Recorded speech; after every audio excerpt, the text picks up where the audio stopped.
Buenísimas, buenísimas, buenísimas mañanitas, soleadas, divinas. Además que me encuentro realmente feliz, interiormente feliz. Mi Cristo interior, salud y bendice a tu Cristo interior, tú que vas a conectarte hoy, mañana, cualquier día. Y también el de aquellos que queriendo conectarse no pueden. Hoy es jueves 17 de noviembre de 2016. 17 de noviembre, ya estamos en la colina bajando. El programa es el número 1354. 1354, yo solito. Que el espíritu de sabiduría nos ilumine. A mí para decir lo que debo decir, a ustedes para comprenderlo. Gracias por sus correos, gracias por lo que en ellos expresan, gracias por sus manifestaciones y buenos deseos de bienestar y salud para conmigo. Gracias. El arte de amar. Estoy feliz con este libro. Dando por establecido que el amor a sí mismo y a los demás es conjuntivo, ¿cómo explicarnos? Perdón, el egoísmo que excluye evidentemente toda genuina preocupación por los demás. La persona egoísta solo se interesa por sí misma, desea todo para sí misma, no siente placer en dar, sino únicamente en tomar. Considera el mundo exterior solo desde el punto de vista de lo que puede obtener de él, carece de interés en las necesidades ajenas y de respeto por la dignidad e integridad de los demás. No ve más que a sí misma. Juzga a todo según su utilidad. Es básicamente incapaz de amar. El egoísmo y el amor a sí mismo, lejos de ser idénticos, son realmente opuestos. El individuo egoísta no se ama lo suficiente, sino muy poco. En realidad se odia. Tal falta de cariño y cuidado por sí mismo, que no es sino la expresión de su falta de productividad, lo deja vacío y frustrado.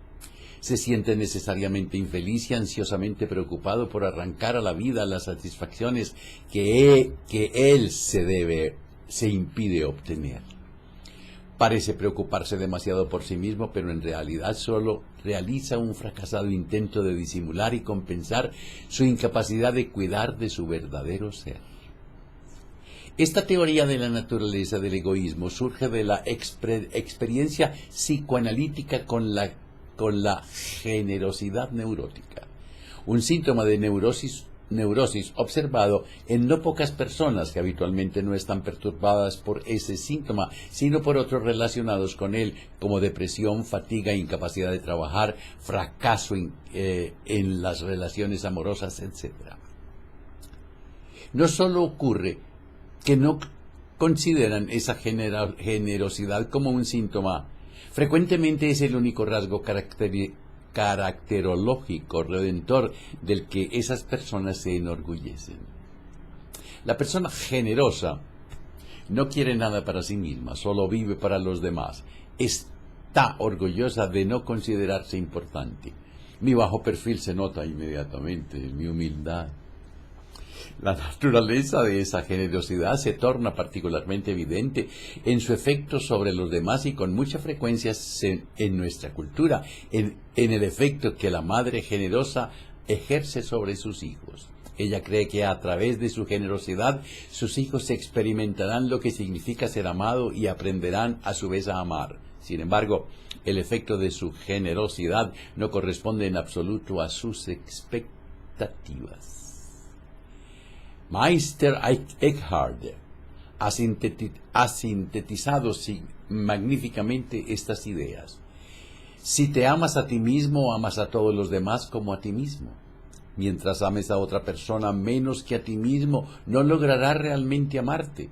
Pero si amas a todos por igual, inclúyete a ti, los amarás como una sola persona, y esa persona es a la vez Dios y el hombre. Así pues, es una persona grande y virtuosa la que, amándose a sí misma, ama igualmente a todos los demás. Me gusta. Amor a Dios. En todas las religiones teísticas, religiones que tienen un Dios, mencionan a un Dios. sean politeístas o monoteístas, sean que tienen muchos dioses o solo uno. Y en el mundo de hoy solamente hay 3 religiones monoteístas. Yo les digo una: la cristiano-católica. ¿Cuáles son las otras 2? Dios representa el valor supremo, el bien más deseable. Por lo tanto, el significado específico de Dios de cuál sea el bien más deseable para una determinada persona. La comprensión del concepto de Dios debe comenzar en consecuencia con un análisis de la estructura caracterológica de la persona que adora a Dios. Sea que consideremos las culturas india, egipcia o griega o las religiones judeocristianas o islámica, nos encontramos en medio de un mundo patriarcal, con dioses masculinos sobre los que reina un dios principal, o donde todos los dioses han sido eliminados menos uno, el Dios. Sin embargo, puesto que es imposible arrancar del corazón humano el anhelo de amor materno, no es sorprendente que la figura de la madre amante no se haya podido expulsar totalmente del panteón. En la religión judía, los aspectos maternos de Dios vuelven a introducirse, con especial en las diversas corrientes místicas. En la religión católica, la Iglesia y la Virgen simbolizan a la Madre. Ni siquiera en el protestantismo permanece oculta. Lutero estableció como principio fundamental que nada de lo que el hombre hace puede procurarle el amor de Dios. El amor de Dios es gracia. La actitud religiosa consiste en tener fe en esa gracia y hacerse pequeño y desvalido. Las buenas obras no pueden influir sobre Dios o hacer que Dios nos ame, como postulan las doctrinas católicas. La diferencia entre los aspectos materno y paternos del amor a Dios es solo uno de los factores que determinan la naturaleza de ese amor. El otro factor es el grado de madurez alcanzado por el individuo y, por lo tanto, en su concepto de Dios y su amor a Dios. El que cree no sabe. El que sabe ya no cree. Dado que la raza humana evolucionó desde una estructura social centrada en la madre a una centrada en el padre, es principalmente en el desenvolvimiento de la religión patriarcal donde podemos observar el desarrollo de un amor maduro. Al comienzo de esa evolución encontramos un Dios despótico, celoso, que considera que el hombre que Él ha creado es su propiedad y que tiene derecho a hacer con Él lo cuanto quiera. ¿Cómo puede Dios tener un nombre si no es una persona, ni es una cosa? Qué bueno, voy a repetir ese interrogante.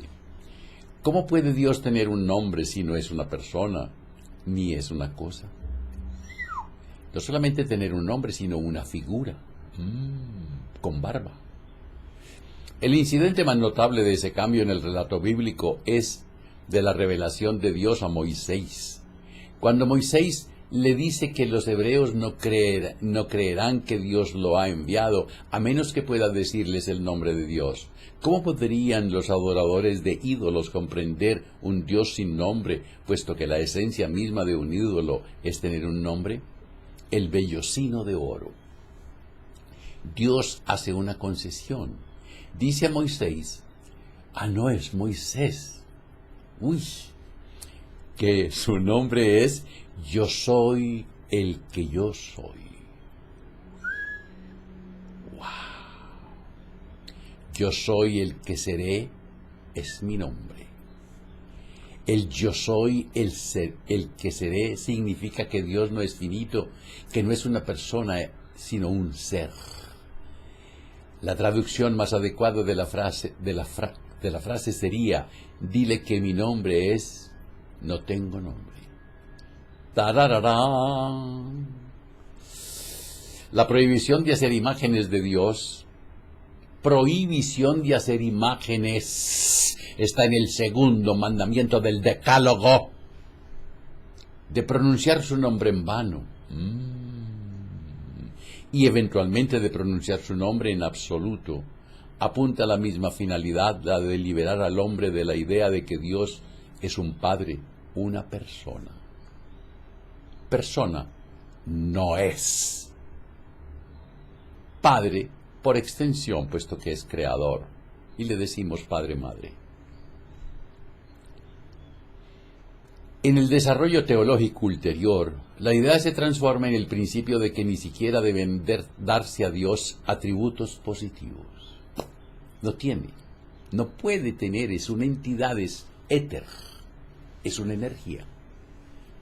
Decir que Dios es sabio, poderoso, bueno, que me perdona, implica nuevamente que lo hacemos una persona. Todo lo que puedo hacer es decir lo que Dios no es, enumerar sus atributos negativos, postular que no es limitado, que no es malo, que no es injusto. Cuanto más sé lo que Dios no es, mayor es mi conocimiento de Dios.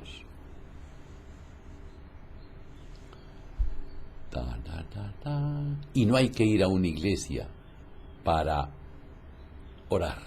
No. No. Ni cogerse de las manos. Si seguimos la maduración de la idea monoteísta es amar a un mono. No. Monoteísta. Uno. En sus consecuencias ulteriores, solo llegaremos a una conclusión. No mencionar para nada el nombre de Dios. No hablar acerca de Dios. A mí me encanta eso. Y cuando alguien me dice, ¿es que usted no cree en Dios? Yo digo, sí, pero no lo menciono por nombre, ni tampoco por figura, y menos crucificado. ¡Jamás! Dios no puede morir. Es que resucitó. ¿Así? ¿Quién te lo contó? ¿La Magdalena? No, hombre. No hablar acerca de Dios. Dios se convierte entonces en lo que es potencialmente en la teología monoteísta, el uno sin nombre, un balbuceo inexpresable que se refiere a la unidad subyacente al universo fenoménico, la fuente de toda existencia. Dios se torna verdad, amor, justicia. Dios es yo, en la medida en que soy humano. Desde este punto de vista, la consecuencia lógica del pensamiento monoteísta es la negación de toda teología, de todo conocimiento de Dios. La teología dicen que es una ciencia, pero yo digo, ¿cómo puede ser ciencia si no saben de qué hablan? No obstante, sigue habiendo una diferencia entre tan radical concepción no teológica y un sistema no teísta, por ejemplo, en el budismo primitivo o en el taoísmo. Puesto que he hablado del amor a Dios, quiero aclarar que personalmente no pienso en función de un concepto teísta y que, en mi opinión, el concepto de Dios es solo un concepto históricamente condicionado en el que el hombre ha expresado su experiencia de sus poderes superiores, su anhelo de verdad y de unidad en determinado periodo histórico. Pero creo también que las consecuencias de un monoteísmo estricto y la preocupación fundamental no teísta por la realidad espiritual son dos puntos de vista que, aunque diferentes, no se contradicen necesariamente. Pero aquí surge otra dimensión de la cuestión del amor a Dios que debemos analizar para medir la profundidad del problema. Me refiero a una diferencia fundamental en la actitud religiosa entre Oriente, China e India y Occidente, diferencia que cabe expresar en función de conceptos lógicos. Desde Aristóteles, el mundo occidental ha seguido los principios lógicos de la filosofía aristotélica. La lógica paradójica llega así a la conclusión de que el amor a Dios no es el conocimiento de Dios mediante el pensamiento, ni el pensamiento del propio amor a Dios, sino el acto de experimentar la unidad con Dios en el corazón. Por lo tanto, lo más importante es la forma correcta de vivir. Toda la vida, cada acción, banal o importante, se dedica al conocimiento de Dios, pero no a un conocimiento por medio del pensamiento correcto, sino de la acción correcta. Las religiones orientales constituyen una clara ilustración de ese concepto. Tanto en el brahmanismo como en el budismo y el taoísmo, la finalidad fundamental de la religión no es la creencia correcta, sino la acción correcta. El óctuple sendero. Busquen óctuple sendero. Lo mismo ocurre en la religión judía. Prácticamente no se registra en la tradición judía ningún cisma por cuestiones de creencia. La única gran excepción, la diferencia entre fariseos y saduceos, se produjo esencialmente entre dos clases sociales opuestas. Muy cierto. Unos muy ricos, otros. La religión judía asignaba especial importancia, particularmente desde el comienzo de la era cristiana, a la forma correcta de vivir, el halacha, palabra que en realidad tiene casi el mismo sentido que el Tao.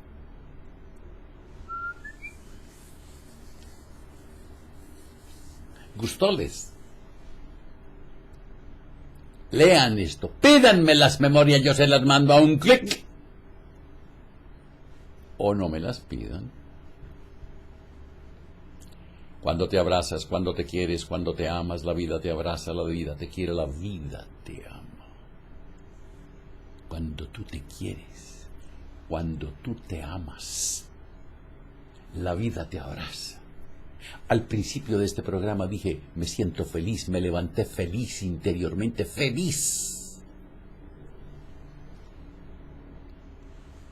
Cuando te quieres, cuando te amas, la vida te abraza, la vida te quiere, la vida te ama. Mañana el viernes, cultural, hablaremos de todo un poco. Que la prosperidad, la armonía, la salud, la sabiduría y el amor sean con ustedes y sus familias, conmigo y mi familia. Si hoy tienes un momento de desilusión, de tristeza, de rabia, de miedo, de celos, invoca al espíritu de sabiduría. Pídele que descienda sobre ti y te ilumine. Y tú cuéntale, y si en tu relato hayas algo mal puesto en tu corazón con alguien, perdona a ese alguien, ámalo. Agradece, olvida. Y si es contigo, perdónate, ámate. Agradece y duérmete. Hasta mañana. ¡Ah! Y no se les olvide reír, pero por nada, nada, nada, nada del mundo. Hasta mañana.